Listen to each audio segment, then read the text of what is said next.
Olá, alunos! Na aula de hoje, nós vamos falar um pouquinho sobre o funcionamento de um ciclo de refrigeração por compressão mecânica de vapor. Vocês estão vendo essa imagem é bastante famosa na internet, ela é usada em muitos vídeos e ela foi originalmente organizada por meio de uma animação em Flash desenvolvida pelo professor Raimundo Fernandes, do Ceará. Faço aí meu agradecimento prévio já. Vejam, o coração do sistema de refrigeração é o compressor. Então, o compressor é a figura central, tal como o coração humano, né? Ele recebe o fluido refrigerante na linha de sucção e esse fluido entra na condição de vapor superaquecido.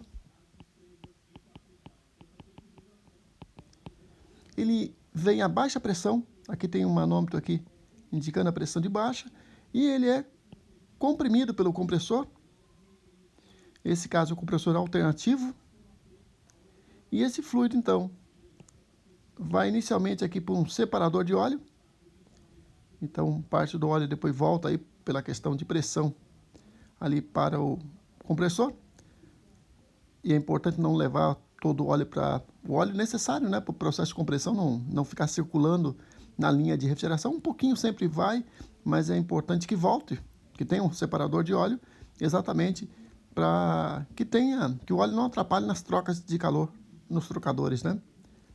O fluido então segue aí pela linha de descarga, que a gente chama também linha de vapor, e vai para o condensador.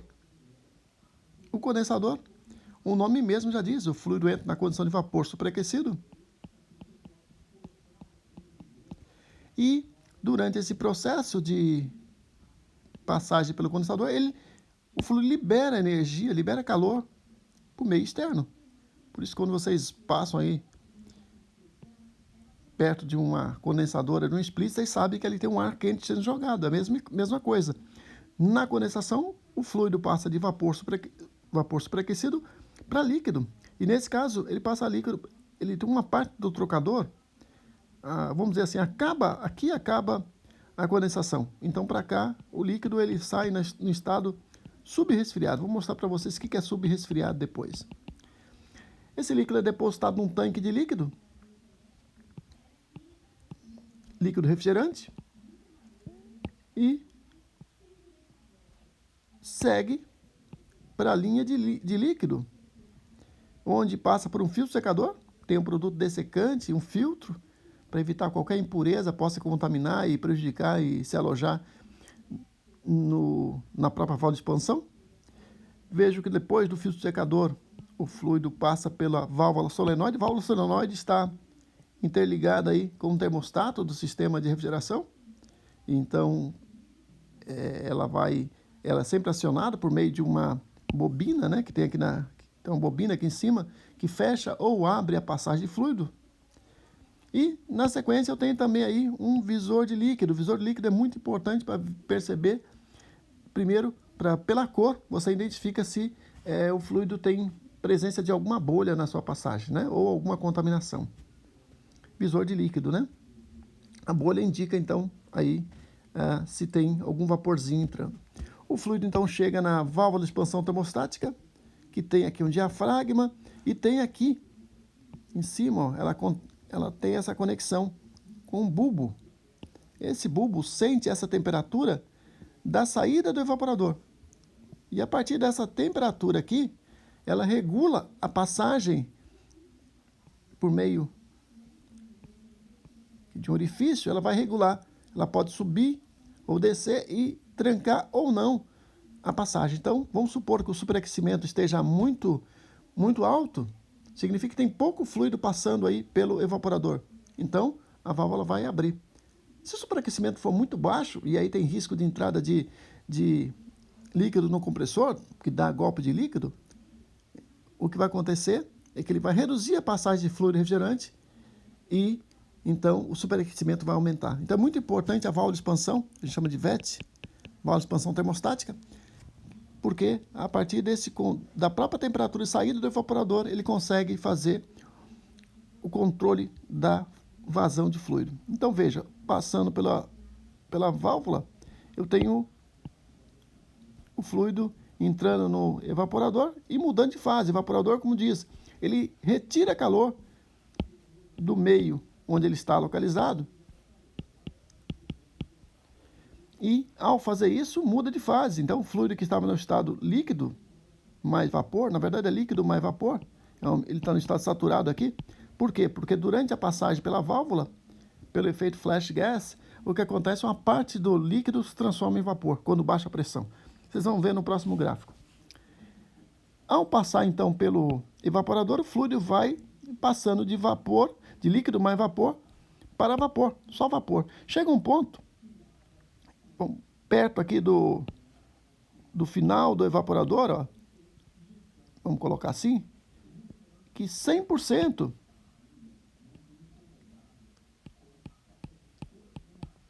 do líquido, da mistura líquido e vapor transformou-se em vapor. Mas um pedacinho ainda do trocador de calor, do evaporador, é usado para superaquecer o fluido. Então, nesse trecho aqui, a gente tem um trecho de superaquecimento, que, junto com o calor ainda que a linha pode receber ainda do meio externo, por algum problema de isolamento mesmo, pode levar ainda um superaquecimento maior aí na entrada do compressor. Quando o fluido no estado, então, agora de vapor superaquecido, ele vem para a linha, então, de sucção, ele tem aqui, ele encontra um acumulador de sucção, que aí vai garantir que qualquer problema que aconteça, principalmente na partida, somente vapor, né? Porque o fluido fica embaixo e aqui em cima só se pega vapor para entrar ali no compressor. E aí o fluido vai aspirar, vai succionar esse vapor, reiniciando o ciclo. É importante então mostrar esse ciclo no diagrama pressão versus entalpia. Eu preparei aqui para vocês um desses diagramas, muito comum, pressão versus entalpia, para o R410A, que é um fluido refrigerante aí muito utilizado. Vamos imaginar aí que eu tenha uma temperatura de condensação de 50 graus Celsius, eu tenho aqui uma pressão, então, decorrente disso, ó. E essa pressão é da ordem de 30 bars. Vocês devem saber que um bar é aproximadamente aí uma atmosfera. Então vejam que para o R410 uma pressão bastante alta para a condição de temperatura de condensação de 50 graus Celsius. Eu posso ter na evaporação, o nível de evaporação, por exemplo, a menos 10 graus. Eu tenho então, vou arrumar aqui, eu tenho então uma linha aqui representando a pressão e a temperatura em menos 10, cuja pressão corresponde a 6 bar. O que acontece é que o meu ciclo que eu falei para vocês, o fluido entra no compressor no estado de vapor superaquecido. Essa região aqui, ó, é a região de vapor superaquecido. Então, é importante entender que esse gráfico, existe uma separação. Essa linha aqui, ó, ela é uma linha que faz esse caminho. Ele separa a região de saturação, e a saturação é onde eu tenho a mistura de líquido mais vapor, da região de vapor superaquecido e da região de líquido subresfriado. O que significa isso? Bom, vapor superaquecido significa que o fluido está a uma temperatura maior que a temperatura de evaporação correspondente àquela pressão. Então, para essa pressão aqui, o fluido está a uma temperatura maior. Porque se ele está maior, vamos dizer que ele esteja aqui, ó, uma temperatura de 8 graus. Mas a essa pressão ele deveria estar a menos 10. Mas ele está a 8 graus. Significa que eu tenho um ΔT de 8 menos 10. Um ΔT total de 18 graus Celsius. Nesse caso. Por que eu sei que é 8 graus? Porque essa linha aqui corresponde a uma isoterma de 10 graus. E aqui eu tenho isotérmicas, né? Linhas isotermas ou isotérmicas.